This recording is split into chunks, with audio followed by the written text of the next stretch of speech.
everyone. This is Chinese teacher Arian. You are listening to the Deathcast True Crime podcast. Hello and welcome to the Deathcast. I am your host, author, and journalist Ian Totten, and I'd like to thank you for joining me as we prepare to take our final look at the life and legacy of Joseph Paul Franklin. Before we get going, as always, I have the normal show notes. If you'd like to follow me on social media, just search for the Deathcast. If you'd like to help support the show, there's a couple of ways you can do this. First and foremost, you can go to your favorite podcast app, subscribe, and leave a 5-star review. You can also go to tinyurl.com/dcast Patreon where for as little as $1.99 a month you can get access to early ad-free shows as well as access to exclusive series like the coverage I did on the Columbine Massacre, just as my friends Channel and Anthony have done, as well as my largest Patreon contributors, Debbie, Samantha, Mike, and Becky. Again, that's tinyurl.com/dcast Patreon. Alright, now that all of that's out of the way, find yourself a nice comfy chair, kick back and relax. I've got my coffee, I've got my cigarettes. Let's go into the crypt! When we left off last time, Franklin had been convicted in both federal and state court for the murders he had committed in Salt Lake City, Utah.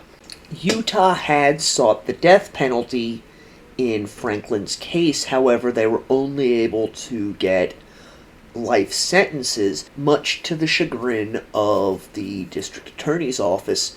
When questioned about this later, a number of the jury members all said that they were not strongly enough convinced that Franklin had committed these crimes to recommend the death penalty.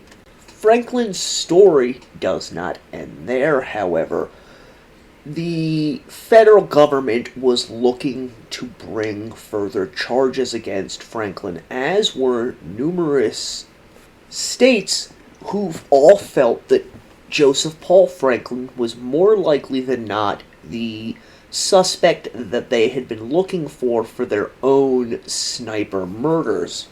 The federal government was specifically looking to link Franklin to the attempted assassination of civil rights leader Vernon Jordan, stating, quote, "We followed literally thousands of leads, and this is by far the best one. The FBI have told me they feel 99% sure it's Franklin, but until an arrest is made, there will continue to be frustration. Franklin has not been eliminated as a suspect, but neither have we isolated him as a prime suspect. We need something more significant to develop to solve this thing. It's like finding your way in the dark." Joseph Paul Franklin was being housed at the medical facility in Springfield, Missouri. This was a federal facility where he was being held for psychological evaluations. We know that while he was at the facility in Springfield, Franklin encountered a man by the name of Frank Sweeney, who was also a white supremacist, who's eventually going to turn state's evidence against Franklin. Sweeney said that Franklin told him about numerous murders he had committed, while also admitting to him to having attempted to assassinate Vernon Jordan. And although the FBI characterized Sweeney as an unreliable witness who could neither pass nor fail a polygraph test, they felt sure enough in his statements that eventually they're going to decide that he is acceptable as a key witness in the Vernon Jordan case. While the federal government is building this case against Franklin, it's decided that he needs to be moved to a maximum security prison. This is in Marion, Illinois, which is often considered to be the place that the federal government sends the worst of the worst. This would later be replaced by the USP in Terre Haute, Indiana. But at the time, the prison in Marion was where you sent the prisoners who were troublemakers, who were incorrigible, constantly got into trouble, or who were considered to be a violent risk to other prisoners. So on January 31st, 1982, Franklin is sent to Marion, where he is put into a non-segregated unit. This was because federal authorities believed, rightly so, that Joseph Paul Franklin would be a target for African American and Hispanic prisoners who wanted to make a name for themselves by taking out a well-known white supremacist. See, Franklin was already becoming something of a folk hero in the white supremacist movement within the United States. People were looking up to him and his exploits, whether they were real or ones that there was only a suspicion that he had been involved in. And Franklin is going to go on to inspire some pretty insidious crimes as well as literature. Now, about the federal prison in Marion, up until 1979, it had simply been a maximum security prison. In 1979, it was redesignated as a level 6 institution, which makes it a supermax. In fact, it was the United States' first supermax prison. One corrections officer who worked there stated every warden in the entire system suddenly had an opportunity to get rid of his worst inmates by sending them to us, and that is exactly what they did. I'm not certain that anyone in Washington really understood just how many bad apples we had streaming in here. It's been said that upon arriving in Marion, Franklin put word out to the other white prisoners that he was looking to get his hands on a knife so that he could defend himself.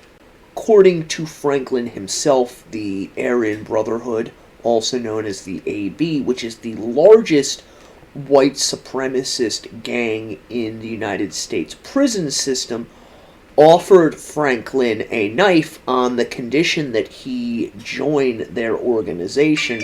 Now, for those not familiar with the Aryan Brotherhood, they were started in the 1960s. Some reports state that they were formed in Pelican Bay is a response to the Mexican Mafia, others that they were formed in San Quentin as a response to the Black Guerrilla family, which was an African-American prison gang that was in the formative stages during this period of time as well. They had extremely storied history throughout the 1960s and 1970s, including connections to Charles Manson and his family. When the time of the 1980s rolled around, the Aryan Brotherhood really had moved away from the neo-Nazi ideology they'd had, adopting more of the white supremacist Norse mythology that began to become prevalent in some circles of the white supremacist movement as they got more and more involved in the trafficking of drugs, prostitution, extortion, murders for hire, that type of thing. According to Franklin, none of that jibed with him. He wasn't interested in getting into an organization whose primary reason for existing at this point in time was a continuing criminal enterprise. So instead of joining up with the Aryan Brotherhood, Franklin does the unexpected and befriends an African American man who is also housed in the same cell block as him. Cell block F, which was basically segregation, as they had about an hour and a half outside their cells during the day, during which point they pretty much stood inside of a hallway. The actual recreation time for prisoners in this particular cell block was 1 hour per week in the winter and 2 hours during the summertime. We know that Franklin informed this prisoner that he had in fact shot Vernon Jordan, and it may be because of this that on February 3rd at roughly 6:40 p.m., a period of time during which all of the cells inside cell block F were open, a group of black convicts cornered Franklin as he entered the cell of another prisoner and, using a homemade knife, stabbed him 15 times in the neck and abdomen. Franklin was able to make his way out of the cell under his own power, at which time a prison guard saw him and rescued Franklin from further assault. Franklin ends up being taken to a hospital for emergency care. Interestingly, the FBI, which oversees these types of cases in federal prisons, chose not to prosecute Franklin's attackers. However, the FBI did state that Franklin had refused to identify the individuals who had assaulted him. Speaking some point later, Vernon Jordan stated of the stabbing, "This was really my last extended thought about Joseph Paul Franklin." After being returned to the prison, Joseph Paul Franklin was placed into K Unit, which was much more controlled than every other unit inside of the prison. It was an area where 7 inmates were housed within the basement of the prison. This is basically full-scale isolation. These cells were quite a bit larger than those in other areas of the prison, with the cells measuring 11 by 9 feet. They contained their own showers, toilets, as well as sinks. Prisoners were confined to their cells for roughly 22 hours a day and were not allowed out of their cells when other prisoners in this unit were out of the cell. So basically only one prisoner could leave their cell at a given time.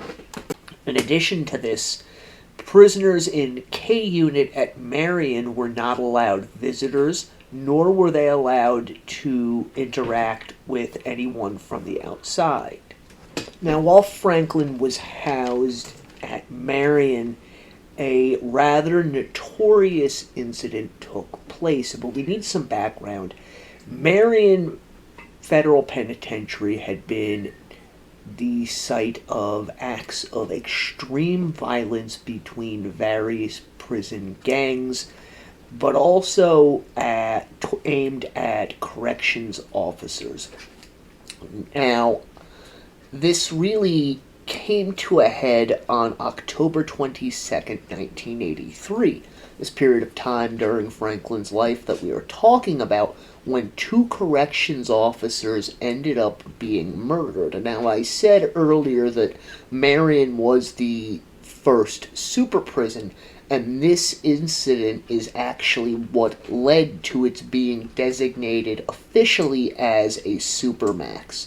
These 2 officers were Merle Klutz and Robert Hoffman.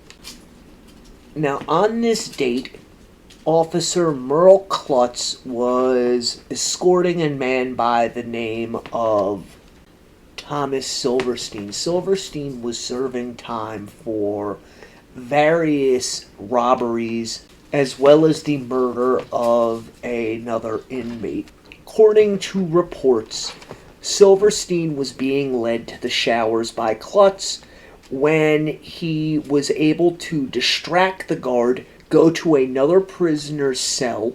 The prisoner handed Silverstein a shank and also was able to take Silverstein's handcuffs off. At this point, Silverstein began to stab Officer Klutz, which resulted in Klutz dying. Silverstein later stated that this had occurred due to the fact that Klutz had been routinely harassing him.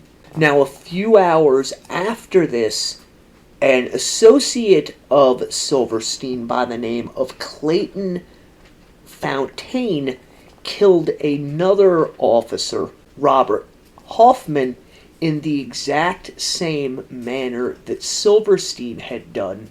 It should be noted that Fontaine and Silverstein had ties to and were members of the Aryan Brotherhood and had killed an inmate together at another federal prison.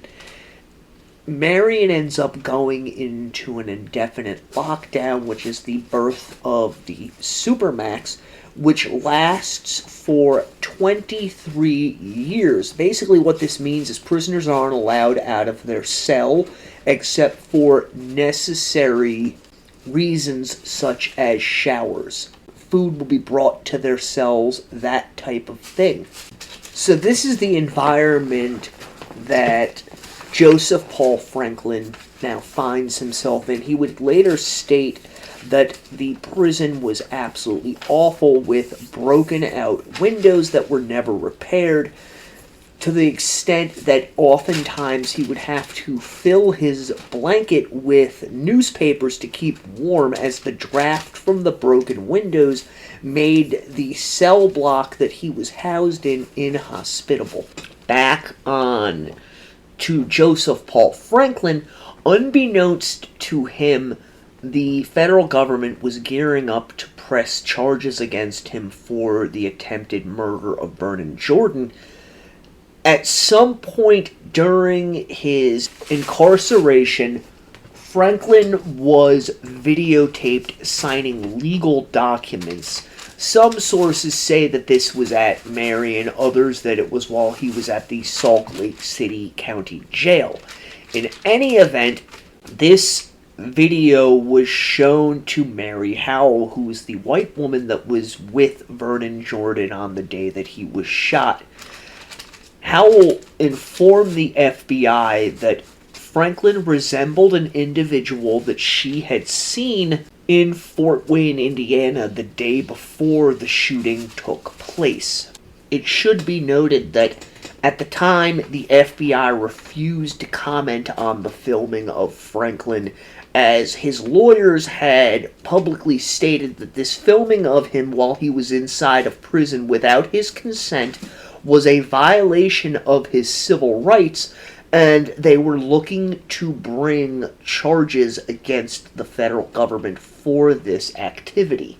At this point, there were stories coming out in the press that the FBI was considering offering Franklin a plea bargain should he plead guilty to the shooting of Jordan. These same stories stated that federal prosecutors were prepared to offer Franklin an immunity deal should he plead guilty, to ensure that local authorities would not be able to hold him accountable for other crimes that he may have committed, with which they were planning on bringing charges against him for.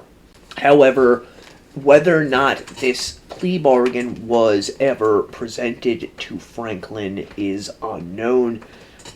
Some sources state that this was presented to Franklin and he rejected it. Others that state prosecutors had barred this plea bargain from going forward. On June 2nd, 1982, despite feeling they did not have enough evidence to prosecute him, Joseph Paul Franklin was officially arraigned on charges that he had violated Vernon Jordan's civil rights. Commenting on the indictment, Vernon Jordan said that he was not convinced the federal government had an open and shut case, saying, quote, "The state of Indiana declined to prosecute Franklin, saying there was not enough evidence to prove beyond a reasonable doubt that he had shot me, but the federal government moving forward with its case. I was not much involved in the legal proceedings surrounding Franklin. That was for law enforcement to deal with. Section 245 was a very weak basis on which to have proceeded because the prosecution had to show that I had been shot because my attacker was trying to prevent me from using a public accommodation. That was never the issue. I was shot because I was black and in the company of a white woman. Not long after this indictment comes down, Franklin is transferred to the Metropolitan Correction Center in Chicago. Franklin requests a transfer to a county jail as he states through his lawyers that both staff and prisoners have made threats against his life.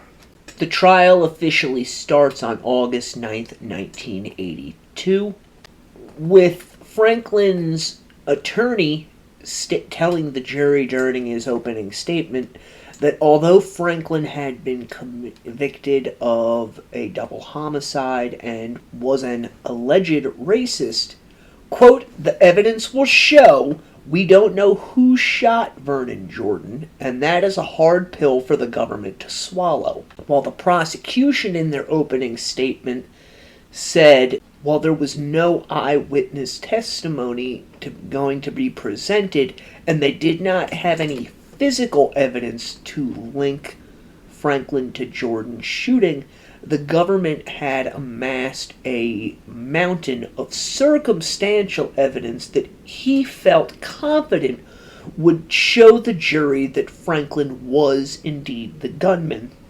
The prosecution also said that they had one witness who would testify that they had seen Jordan while in prison pretending to aim a rifle at the television while a black man was on screen and stating, quote, I'm going to shoot him just like I shot Jordan. The prosecution also said that they would have another inmate witness who was watching television with Franklin when a piece on the Atlanta child killings came on. This inmate, said the prosecution, would testify that Franklin not only approved of these murders, but stated he wished that more people would follow the example being set by Atlanta. The next day, Vernon Jordan and the surgeon who had operated on him took the stand and testified, with Jordan saying that he never saw the person who had shot him and had not even heard the report from the gun.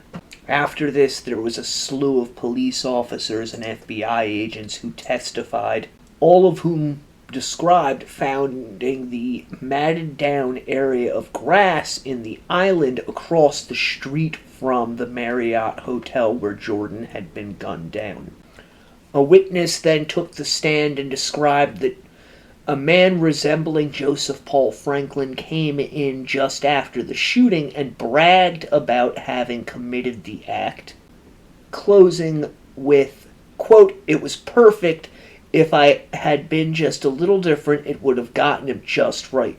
The prosecution rests their case on August 13th. On August 16th, the defense begins to present their case, with Jordan taking the stand in his own defense where he declares that he had not shot Vernon Jordan. Asked about his racial views, Franklin stated, I don't hate every individual. I hate the black race as a whole. I don't believe in race mixing and things like that. Franklin also stated that witnesses who testified as to him bragging about having committed the attempted assassination were all lying, and that the prisoners who had testified were all plants by the FBI. Franklin admitted that while the handwriting found at the hotel registry in Fort Wayne was similar to his own, he was not in Fort Wayne in 1980, stating he did not know where he was when Jordan was shot. The following day, August 17th, the jury was sent to reach a verdict. Now, it should be noted that the jury needed to reach two different verdicts. One, that Franklin had shot Vernon Jordan, but two, Franklin had shot Vernon Jordan in an effort to deny Jordan the right to use the facilities at the Marriott Hotel. Now, I'm not denying that Franklin shot Vernon Jordan, but it is an extreme stretch of the imagination to think that Franklin shot Jordan in an effort to disallow him from using the facilities of a hotel. And I honestly believe that this was an extreme case of government overreach in even trying to put this case on him, with that caveat in order to state that Franklin had violated Jordan's civil rights. From everything we know about Joseph Paul Franklin, denying someone access to a hotel is not even in the scope of the reasons why he would open fire on them. His entire reason for doing it rested solely on the fact that Jordan was black and Franklin saw him in the presence of a white woman. Surprisingly, the jury returned with their verdict at 8:55 p.m. and Franklin was found not guilty. And again, while Franklin did shoot Jordan, I cannot say that the jury reached the wrong conclusion in this case, as the government had not proved that Franklin intended to stop Jordan from using the hotel. Remember, this wasn't an assault case or an attempted murder case. This was a civil trial. After the trial, one of the jurors stated, "I think most of us, our gut feeling was that he did it. But we could not go by gut feeling. We had to go on evidence, and there really wasn't enough evidence to prove guilt." While another juror stated, "The indictment was not proven on all points." Following Franklin's not guilty verdict, Fort Wayne County prosecutors announced that they would not prosecute Franklin for this crime, as there was not enough evidence to charge Franklin with the assassination of Vernon Jordan. Because of this verdict, a number of states decided not to pursue charges against Franklin for murders that had taken place in their jurisdiction. We do know that Franklin apparently reached out to a number of police departments following this verdict, wanting to talk with them. On February 29th, 1984, at Marion Penitentiary, Joseph Paul Franklin, waiving his Miranda rights, confessed to the bombings that he had carried out in 1977. He ends up being indicted for these crimes. He ends up standing trial July 10th through the 12th, 1984 in Chattahoochee. Franklin ends up being found guilty and sentenced to 15 to 21 years for the bombing and 6 to 10 years for possession of explosives. It's interesting to note at this point that right before the jury's verdict came back, a taped piece aired in Atlanta with Joseph Paul Franklin, where he stated that a prominent Atlantean had paid him to shoot Larry Flint, the pornographer. Why this is interesting is that no such evidence has ever come out to prove Franklin's statement, and it's more likely than not that he's just saying this to get his name in the headlines. On June 12th of 1984, Franklin is officially indicted for the attempted assassination of Larry Flint. However, the charges would be left in abeyance as other jurisdictions came after Franklin. On February 10th, 1986, Franklin goes on trial for the murders of Alfonso Manning Jr. and his girlfriend, Toni Schwen. Franklin had confessed to this crime while on the phone with Madison, Wisconsin authorities, and based on this confession as well as circumstantial evidence that they had found, they decided to move forward with their prosecution of Franklin. This case in particular is the reason why the charges concerning Larry Flynt were set aside for the time being, as they wanted to see whether or not Franklin was going to be found guilty of this double homicide. We will be back in just a moment. Hey there, my D&Ders. This is your old buddy Ian here with a brand new sponsor this week. Now, you've all heard me talk about Chinese teachers in the past. I have never promoted a Chinese teacher quite like Chinese teacher Evian. Evian is a sweet, honest, and dedicated teacher who teaches every day. She not only makes certain that her students understand the differences in tonal pronunciation, she allows them the opportunity to get up during the class and read what it is that she is teaching so that each student knows that they are getting the best possible education and is pronouncing the words and tones correctly. So I'd like you to do right now is go to tinyurl.com/EvianCT and check her out. That's tinyurl.com/EvianCT. She makes learning this beautiful and wonderful language a lot of fun. And remember, Mandarin Chinese is the fastest growing language in the international job market today. This is the language that you want to learn if you don't want to work that boring 9-to-5 job, but you want to get a foothold in a company that has an international presence. They're all looking for Mandarin speakers. So let Evian be the one to introduce you to this language. You won't be disappointed. Hey there, D&Ders, your friend Ian here with another brand new sponsor this week, Artwork by Katie.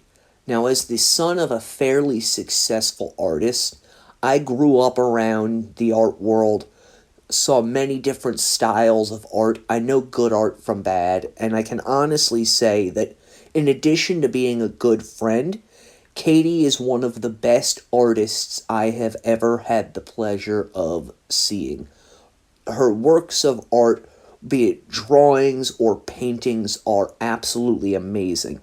And Katie doesn't just do original works of art, she also does commission pieces. So if you're looking for that perfect piece of art to offset the decor in your home, office, or even in your place of business, go check out Artwork by Katie at linktr.ee/Katie Artworks. That's linktr.ee/Katie Artworks. You'll be blown away. As he had in Salt Lake City, Franklin acted as his own attorney, seconded by an actual attorney appointed by the state. The juries in this case heard the recorded phone conversation between Joseph Paul Franklin and Madison authorities, where he discussed checking into the hotel using the name John Wesley Harding, and how he had planned to kill someone the following day. Specifically, a judge that Franklin said was too lenient on sentencing black youths. In this recording, Franklin says that his plans changed, however, when he was in the parking lot of a shopping mall and saw Manning and Schwen together. At which point Franklin details to the authorities how he had committed the murder, what he did afterwards, and how he had fled the scene and disposed of the weapon. Now, according to Franklin, as he addressed the jury, he had faked the confession to get out of prison, specifically the Marion prison, telling the jury that the police had made up some parts of his confession in order to pin the crime on him, saying, quote, "The evidence in this case will show that the defendant was not the perpetrator of this crime." Franklin said that his whole reason for admitting to this crime was to get out of the brutal conditions of Marion prison, quote, "totally concocted by the defendant's imagination." Franklin ends up being convicted for both of these crimes. After this conviction, the Gwinnett County District Attorney's Office decides not to pursue Franklin for shooting Larry Flynt. On Sunday, August 19th, 1990, Joseph Paul Franklin admitted to having committed the murders in Salt Lake City to a reporter from a television station, saying, quote, "Yes, the answer is yes, I won't discuss it any further." When told that David Martin's mother needed answers as to why her son had died, Franklin said, quote, "Just for her, just to answer her question, I'll say that it was just because they were race mixing. Had they not been race mixing, it would have been a totally different story." Franklin told this reporter that he spent the majority of his time in lockup reading the Bible and praying, and that he had no remorse for the murders that he had committed. Quote, "No, I don't regret that. Not to say that they are not actions that I've done that I don't regret. I've sinned a lot in my life. Any sin that I've done, I repented of." And it's during this point in time in the early 1990s that Franklin begins admitting to all of his various crimes, the murders he had committed, the bank robberies, etc. Franklin admitted to having shot Gerald Gordon outside of the Brith Shalom Confeth Israel congregation. In November of 1994, Franklin was officially charged with this particular crime. When asked why he had not admitted to this crime in the 1980s, Franklin stated that he knew it was a death penalty case and he had no desire to face the gas chamber. However, by the 1990s, the gas chamber was a thing of the past, with most prisons using lethal injection or electrocution as their means of execution. Franklin stated that he had no fear of dying and that he was a proponent of the death penalty as he felt that it was moral and just and quote-unquote mentioned in the Bible. As before, Franklin represented himself, with his defense centering around the fact that Franklin believed the killing of Jews was morally acceptable, stating at one point, "I'm only sorry that killing Jews isn't legal." On January 13th, 1997, the jury found Franklin guilty of the murder after only 40 minutes of deliberation. Franklin gave the jury a huge smile, a thumbs up, and said, "Right on." At the sentencing phase, Franklin's statements were, by his own accord and that of most experts, designed to get the jury to convict him and sentence him to death. Why? Because Franklin was willing to give up his life to avoid going back to Marion Federal Penitentiary. Franklin said, quote, "I talked to another inmate, and he said I should kill another man if you don't give me the death sentence. Make sure they do it next time. Quote, decided that if you guys do not vote for the death penalty, that's what's going to happen. I'm already doing 6 consecutive life sentences already, plus some other time, and it would just be a total farce if you guys did not sentence me to death."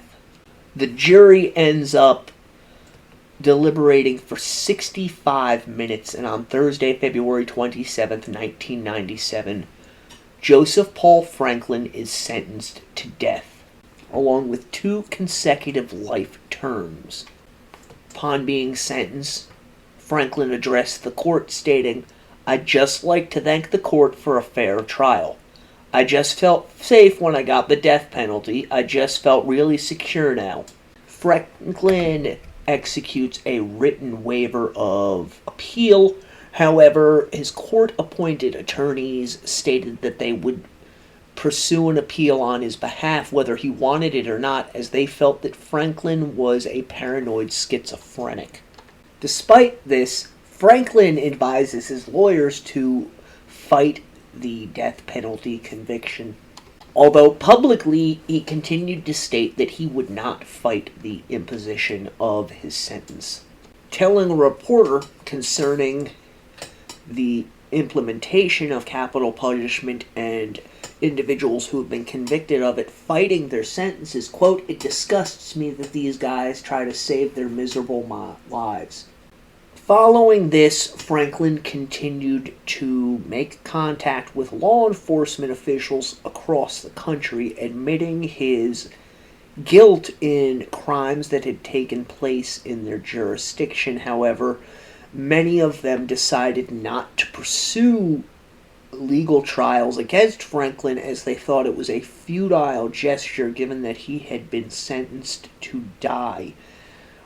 This is more likely than not Franklin seeking recognition for his crimes. A lot of serial killers do this while they are active. You get the guys that write into newspapers and into the police departments. You also get the guys that start confessing after they have been sentenced and no further sentence can be imposed upon them greater than the one that they have. They start telling everything. The flip side of that, too, is that you get guys like Keith Hunter Jesperson, the smiley face killer, who admit to numerous crimes in order to inflate their ego, despite there not being any evidence that the crimes that they are admitting to actually took place in anywhere outside of the perpetrator's own mind. On Saturday, April 25th, 1998, Franklin was given a stay of execution and transported from a Wisconsin prison to Hamilton County, Cincinnati, to face trial for the murders of 14-year-old Darrell Lane and 13-year-old Dante Evans Brown. Franklin ends up being given 2 life sentences after he is convicted. Franklin is going to go on to receive numerous other convictions over the next decade.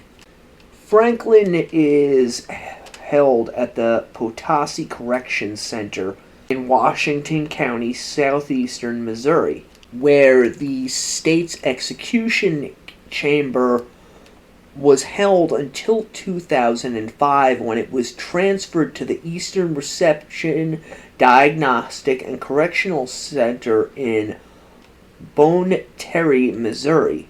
Prisoners are held at the Potosi prison prior to being transferred to Bonne Terre for their execution. Franklin pretty much spent his time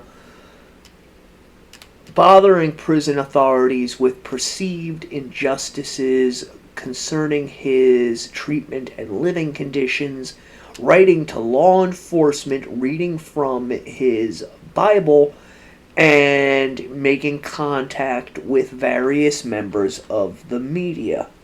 Prison officials also noted that Franklin spent an inordinate amount of time looking at pornographic magazines, as he liked to visualize himself with the women in the pictorials. It's also known that Franklin had contact with numerous members of white supremacist organization and was allowed access to white supremacist literature such as War, which is the magazine or newspaper printed by an organization that carries the same name, which stands for the White Aryan Resistance. However, prison officials were eventually pressured to confiscate this type of material from Franklin. On a number of occasions, Franklin was cited for sexual misconduct after removing his penis from his pants when a woman was present near his cell and masturbating himself. So basically, Franklin is spending his time locked up being a nuisance and a pervert. Eventually, however, Franklin's time on death row is going to run out. Now, a couple of things happened during the early to mid-2000s. Franklin tells reporters that he has denounced his racist views and that his reason for having committed the murders was quote-unquote illogical, as he now realizes that blacks, Asians, Jews, everyone are quote-unquote people just like us. Now, despite this newfound enlightenment, Franklin is transferred to the Eastern Reception Diagnostic and Correctional Center in Bonne Terre, Missouri, in November of 2013. Initially, he is granted 2 stays of execution. However, on November 20th of that year, Franklin is brought into the execution chamber where he is administered a dose of pentobarbital at 6:07 a.m. Franklin is pronounced dead at 6:17 a.m. At the age of 63 years old, Franklin gave no last statement and, according to witnesses, was calm, collected, and reserved at the time of his execution. Now we're going to briefly look at the legacy of Joseph Paul Franklin, because Franklin didn't just commit a series of racially motivated serial murders. In fact, he gave inspiration to a whole slew of worthless pieces of shit that share similar views as he does. There is some evidence out there to suggest that individuals such as Chevy Kehoe, who I covered a few years ago, may have been influenced by Franklin, as well as the Midwest bank robbers, the Covenant, the Shield, and the Sword, and many others. But perhaps the most disturbing part of Franklin's legacy is that by the name of William Luther Pierce. Now, Pierce was the founder of an organization known as the National Alliance, which for a period of time was the largest white supremacist organization in the United States. Pierce was noted for having written a novel under the pseudonym of Andrew MacDonald known as the Turner Diaries, which the Southern Poverty Law Center has described as the Mein Kampf of white supremacists. In 1989, Pierce published another book called Hunter, which was dedicated to Franklin, whom, in the dedication, Pierce said was quote-unquote a lonely hunter who saw his duty as a white man and did what a responsible man of his race must do, to the best of his ability and without regard of the personal consequences. Now, many individuals have drawn inspiration not only from the book The Turner Diaries, but also from this book Hunter. The FBI has stated that they believe that Timothy McVeigh, the perpetrator of the Oklahoma City bombing, drew his inspiration from the Turner Diaries and its depiction of a fertilizer bomb being used. Whether or not this is true is up for debate, but It cannot be debated that Joseph Paul Franklin inspired many others to commit acts of murder and other criminal activities based solely on racial views. And unfortunately, it is almost a certainty that Franklin will continue to influence these types of pieces of shit for generations to come. That is going to do it this week for our show. I hope you have enjoyed this deep dive look at the only known racially motivated serial killer in American history, Joseph Paul Franklin.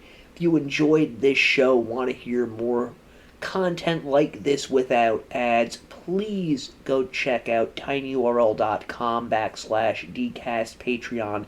It's only $1.99 a month. You get access to everything. Until next time, stay morbid.